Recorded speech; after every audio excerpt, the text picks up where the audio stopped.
Merci d'être avec nous sur Al24 News, au sommaire de l'actualité de ce dimanche 24 juillet.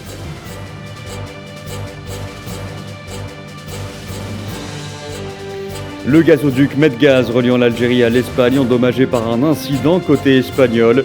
L'approvisionnement de gaz en Espagne est momentanément rompu.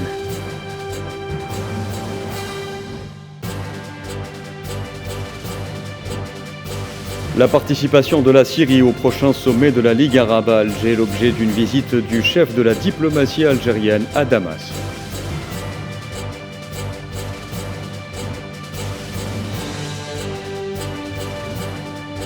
Les Tunisiens se rendent aux urnes demain pour s'exprimer par voie référendaire sur une nouvelle constitution, un vote sur fond de manifestation.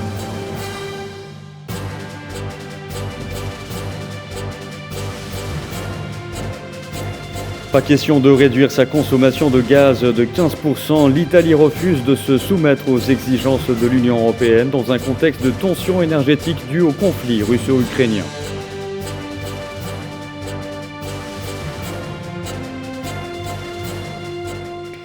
Bonsoir à tous. Un incident s'est produit du côté espagnol ce dimanche en fin de matinée sur le gazoduc Medgaz reliant l'Algérie à l'Espagne, provoquant une rupture momentanée de l'approvisionnement en gaz de l'Espagne. C'est ce qu'a annoncé le groupe énergétique algérien Sonatrach, précisant que les équipes techniques espagnoles étaient à pied d'œuvre pour effectuer les réparations nécessaires et rétablir l'approvisionnement de l'Espagne en gaz dans les plus brefs délais.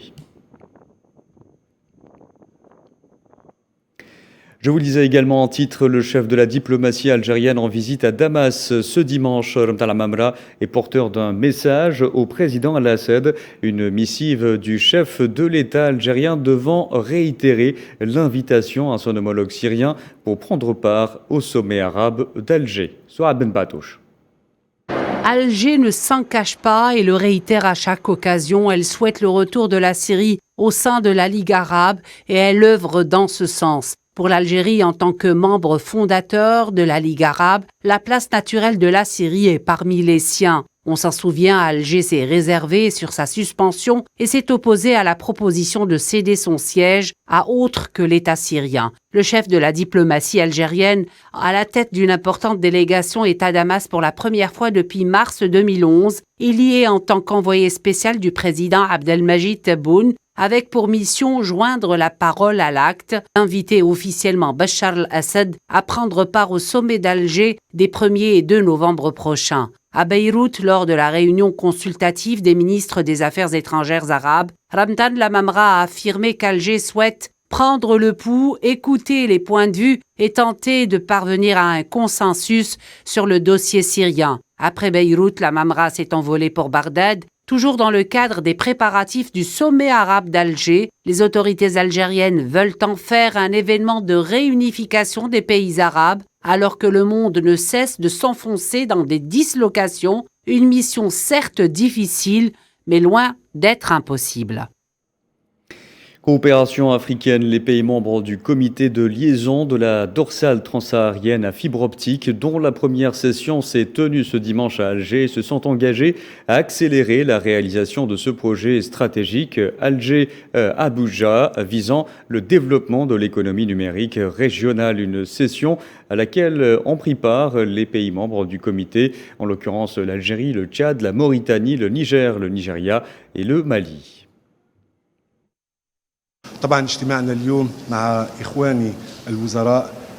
Notre réunion d'aujourd'hui avec des pays frères et membres de ce comité était l'occasion pour nous tous de faire le point sur ce qui a été réalisé de cette ligne axiale dans tous les pays membres. Mais elle est aussi l'occasion de parler des moyens permettant de précipiter les projets restants et de commencer à profiter de leurs services importants et stratégiques pour tous les pays membres, en plus d'autres pays africains limitrophes qui pourront en bénéficier. Nous avons paraphé et signé aujourd'hui les documents relatifs à l'accord de la dorsale transsaharienne en fibre optique qui va relier nos différents pays. C'est un projet très structurant qui va non seulement favoriser l'émergence d'une intégration économique dans les domaines ICT très importantes, mais aussi va permettre un appui et un bon appui pour nos populations.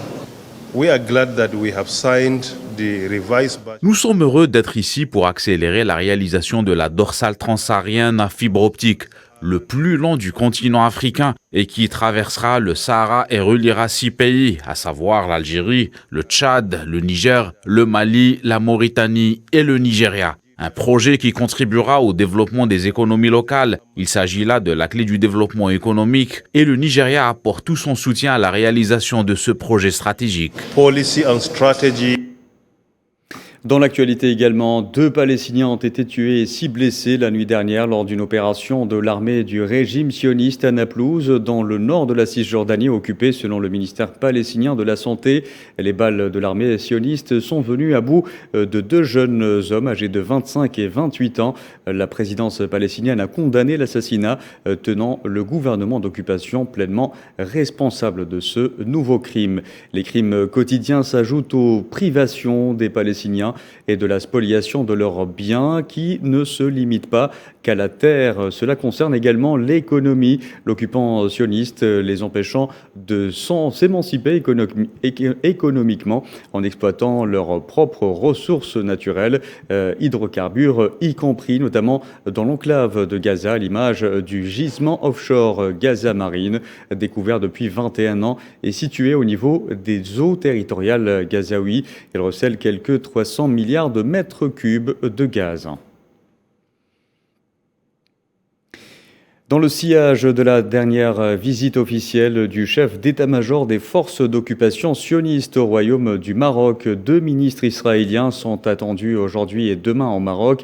L'accélération du processus de normalisation est un indice de la volonté des 2 régimes à approfondir leur coopération sur le dos des peuples de Palestine et du Sahara occidental.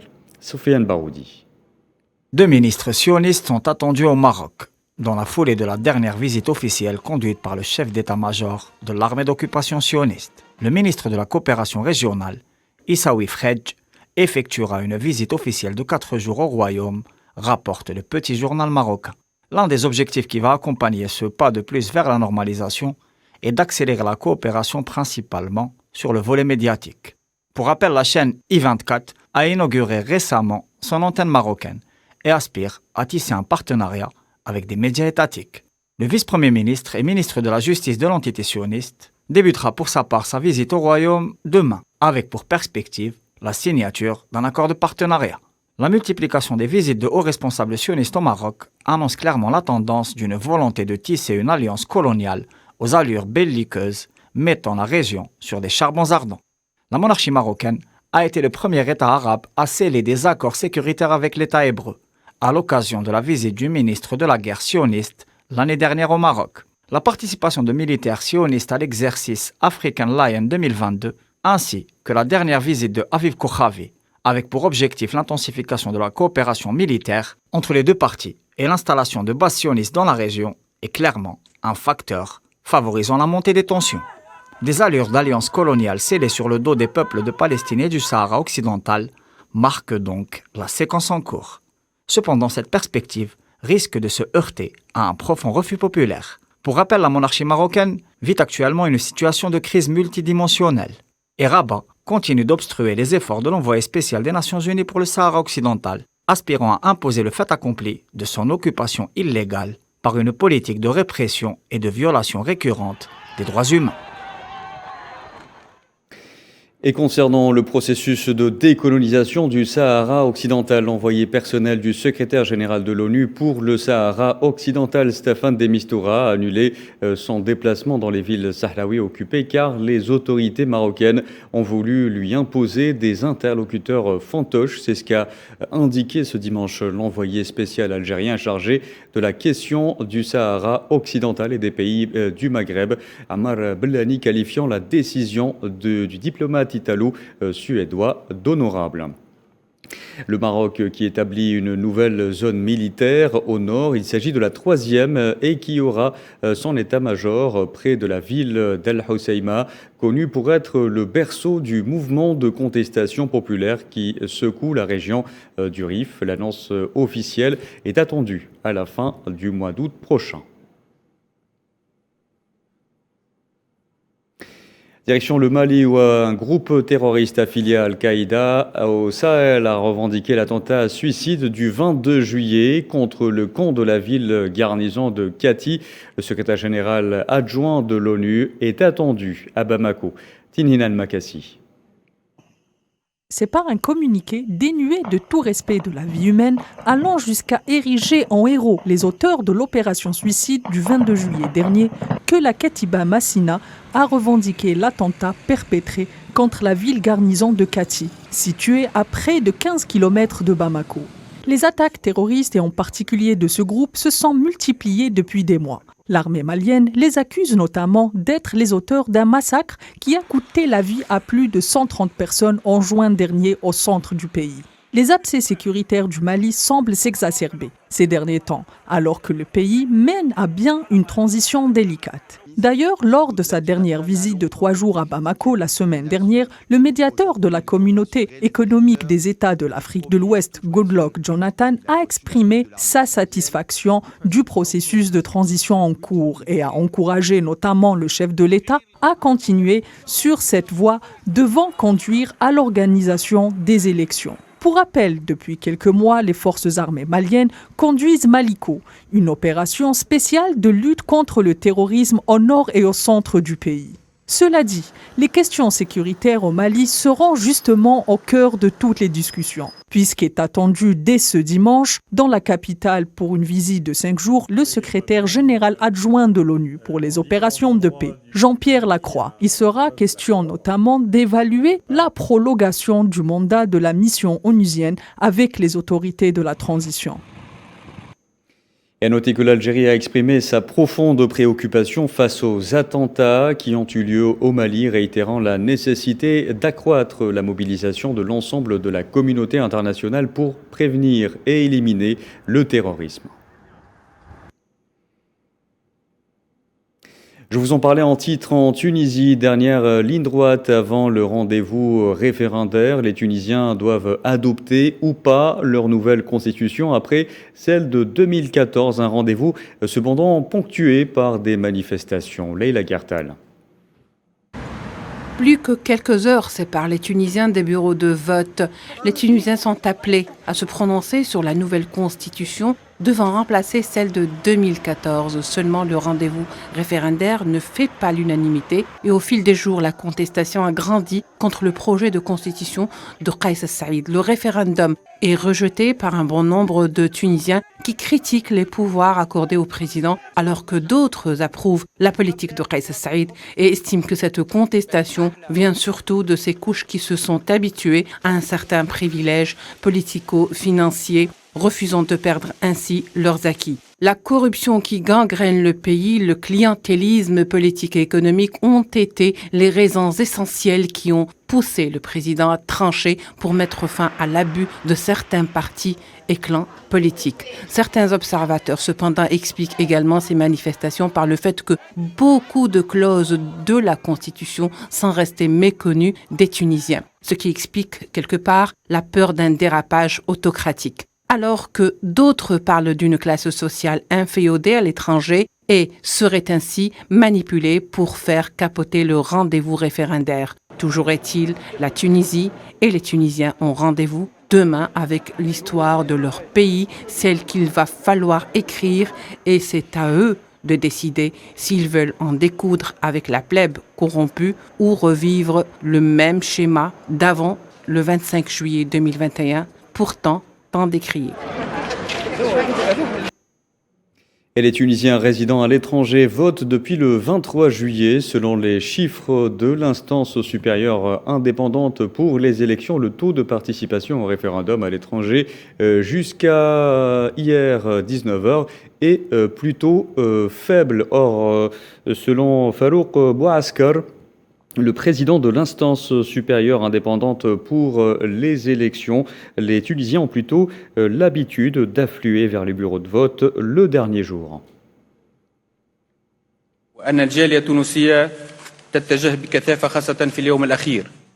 La communauté tunisienne à l'étranger se rend en masse aux urnes généralement le dernier jour. ce qui est également constaté pour les élections législatives et présidentielles. Nous espérons également que le taux de participation générale qui sera annoncé le 25 juillet dépassera celui enregistré en 2019 lors des élections générales où certains arrondissements ont carrément créé la surprise. كان تلاحظوا مقارنة بنسبها في 2019 تجاوزت حتى نسب 2019. Et pour évoquer ce vote et l'engouement qu'il suscite, nous avons avec nous le professeur à l'université de Tunis, Rafa Tabib. Bonsoir. Bonsoir.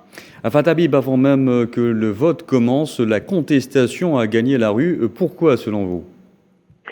La contestation a gagné très partiellement la rue. Il faut savoir maintenant mettre des adjectifs sur des réalités. En fait, s'il y a eu que 300 manifestants 48 heures avant le début de l'ouverture des urnes, ce n'est pas vraiment la rue. En plus, ce sont des partis politiques. Et ces partis politiques sont décriés par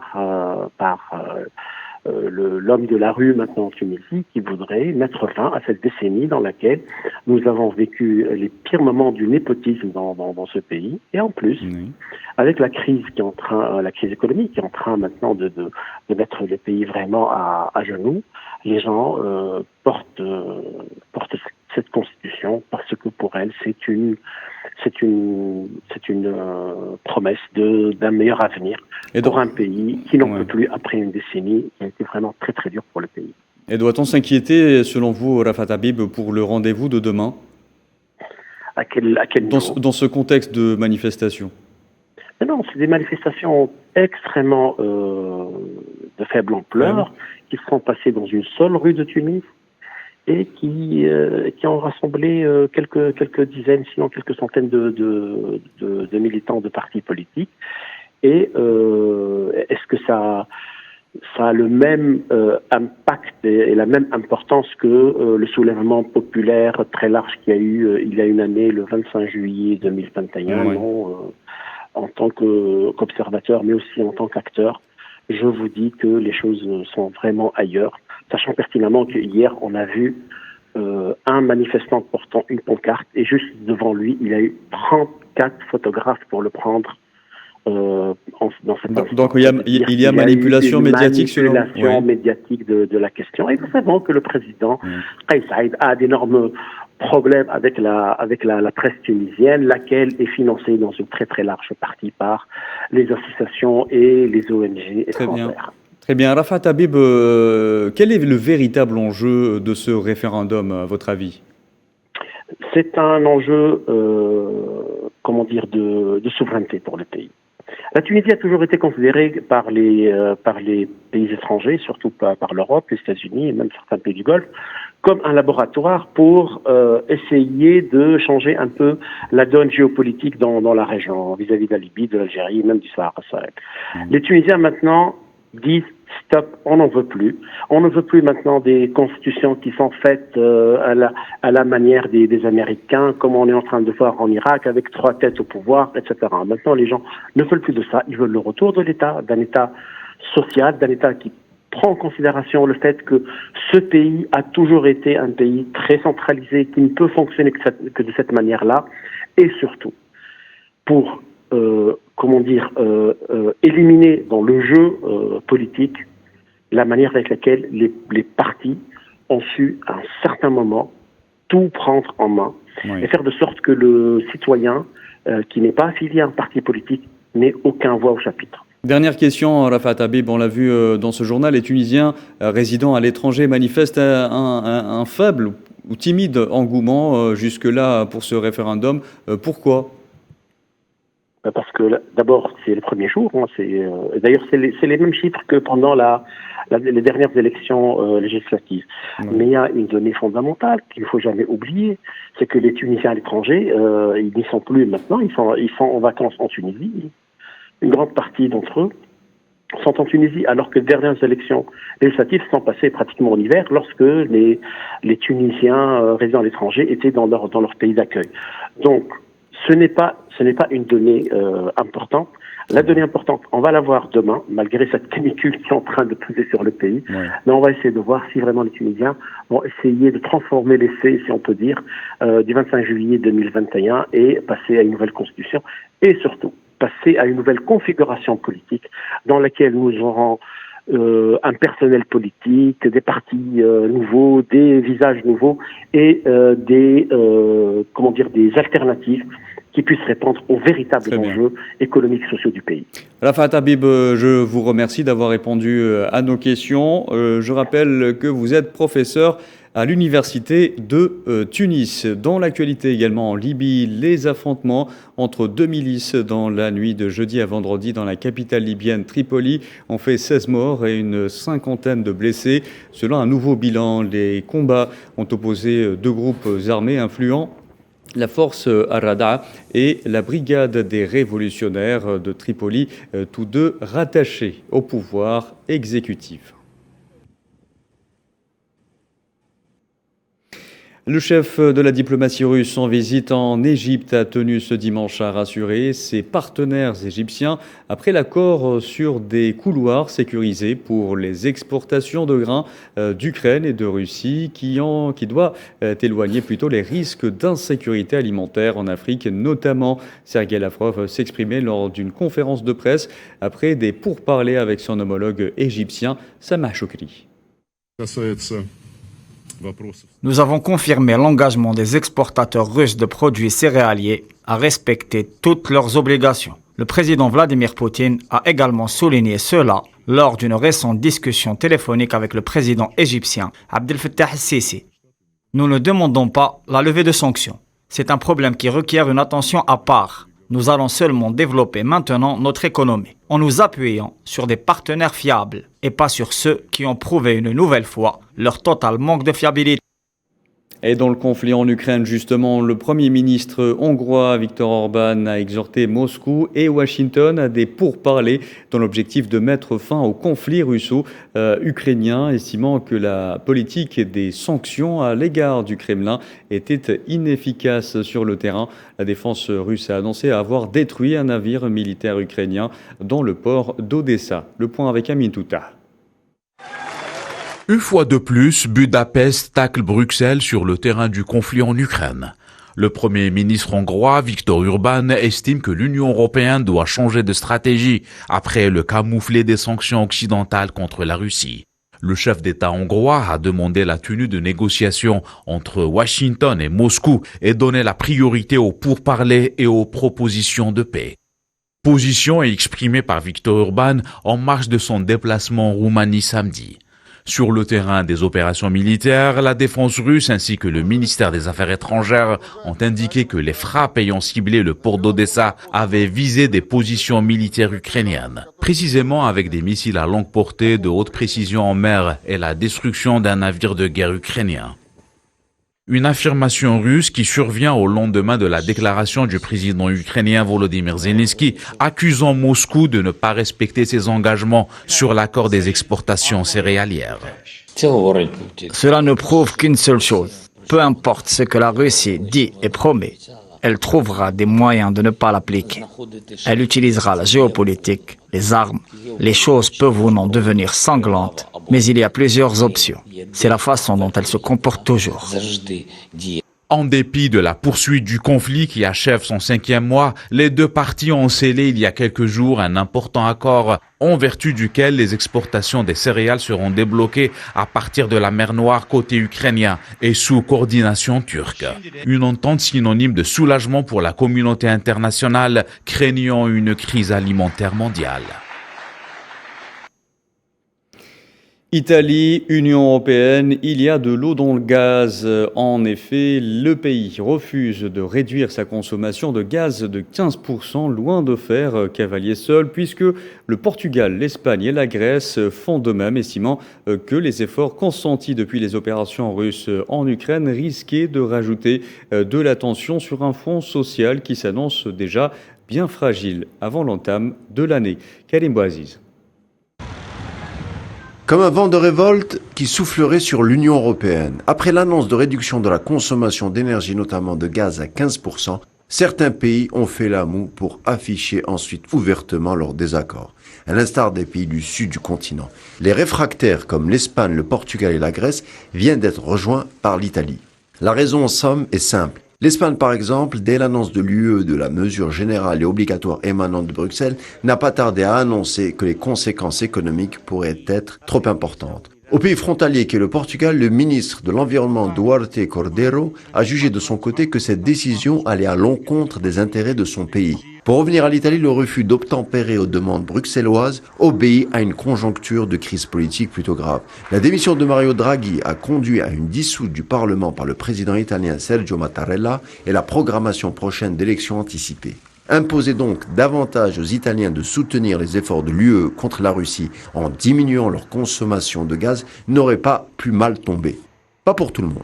La crise politique qui prévaut dans la botte est du pain béni pour toutes les familles politiques et de droite extrême. Les formations archi-favorites à la veille du rendez-vous électoral est d'emblée la coalition dite centre-droit qui réunit Forza Italia, l'écurie de Silvio Berlusconi et surtout Fratelli d'Italia de Matteo Salvini. Si l'Italie tombait dans l'escarcelle de la droite anti-immigration, le risque de contagion aux autres pays européens ne serait pas à écarter. Et plus encore, l'unité européenne face à la Russie pourrait voler en éclats, puisque n'oublions pas que les favoris que sont le Cavaliere Berlusconi et Matteo Salvini sont réputés proches du président russe Vladimir Poutine. Et on arrive au sport pour parler de la dernière journée de la 5e édition du championnat arabe de natation Open à Oran. 11 pays y ont pris part et pour connaître les derniers résultats et surtout le classement définitif au tableau des médailles, voici le compte-rendu de notre envoyé spécial à Oran, Faisal Salah. Le centre nautique du complexe Miloud Atfi a été le théâtre du championnat arabe de natation dans sa 5e édition organisée à Oran. Au classement général, c'est encore l'Égypte qui a eu le dernier mot, 52 médailles, dont 23 en or, 14 en argent et 15 en bronze. L'Algérie a terminé deuxième et un bilan au-delà des espérances dans le bassin. 45 médailles, 14 médailles en or, 18 en argent et 13 en bronze. La troisième place est revenue à la Tunisie avec 11 médailles, dont une seule en or. Les Verts ont reformé un collectif positif. La reconstruction de la natation algérienne a commencé du 20 au 24 juillet. Annoncé comme l'un des nageurs à suivre, Jawad Sioud a assumé son statut en remportant 4 fois l'or. Et il n'était pas le seul, puisque Oussama Sahnoun et Nefsi Rania ont réalisé le même exploit. Une médaille d'or pour Abdellah Arjoun qui confirme et une de Abdellaoui Samara qui est la découverte de ce championnat. La natation, ce n'est pas que du bassin. Le 5e jour du championnat était réservé à la discipline de l'eau libre, sur une distance de 5 km à la plage de New Beach d'Oran. Pour les dames comme pour les messieurs, les Égyptiens ont remporté l'or et l'argent des deux courses. Les Algériens ont obtenu le bronze par Ramzi Chouchar et Torchiara. Plus de 200 nageurs et nageuses issus de 11 pays ont pris part à ce championnat. Un autre événement sportif réussi qui pourra permettre à Oran d'organiser une étape du championnat du monde. Et c'est la fin de ce journal. Merci à vous de l'avoir suivi. Restez sur Al24 News. Excellente soirée.